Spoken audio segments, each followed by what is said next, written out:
Doctor साहब, आंख के पर्दे के ऑपरेशन के बाद मरीज को कौन सी एहतियाती तदाबीर इख्तियार करनी चाहिए ताकि उसकी बीनाई महफूज रहे? हाँ जी, इसमें जी देखिए मैं सबसे इम्पोर्टेंट चीज़ अगेन यही कहूँगा कि जी फ़ॉलो-अप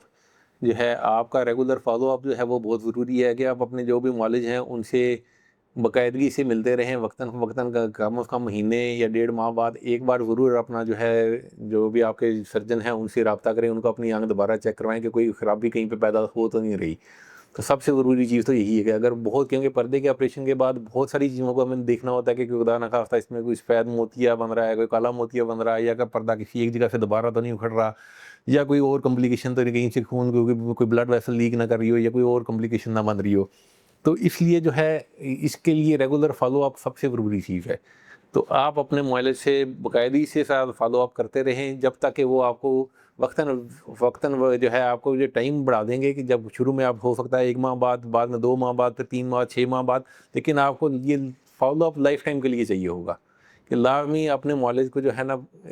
रेगुलर चेकअप बहुत ज़रूरी है। बाकी जो एहतियाती तदाबीर हैं वो वही हैं कि जी जो पहले भी मैं बता चुका हूँ कि अगर खुदा ना ख़ास्ता आपको कोई अचानक से पर्दे के ऑपरेशन के बाद कोई दर्द महसूस होती है, या कोई अचानक से नज़र कम हो जाती है, तो उस सूरत में आप फ़ौरन अपने मालिज से मिलें।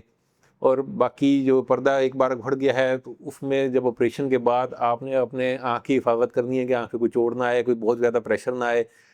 तो किसी भी आपने एग्रेसिव एक्टिविटी में कोई ज़्यादा, इसमें जो उछल-कूद वाली एक्टिविटी में अगर आप स्पोर्ट्समैन हैं तो आप कोशिश करें कि जी कोई उसके मुतबादिल कोई जो है स्पोर्ट्स ढूँढ लें, जिसमें आपको कोई बहुत ज़्यादा एग्रेसिव एक्टिविटी ना करनी पड़े। अगर आँखों से रिलेटेड कोई भी मालूमात दरकार हों, तो आप मुझसे इब्राहिम पॉलीक्लिनिक साहिवाल पे राब्ता कर सकते हैं। आने से पहले नीचे दिए गए फ़ोन नंबर पे फ़ोन करके अपॉइंटमेंट बुक करा लें। बहुत शुक्रिया।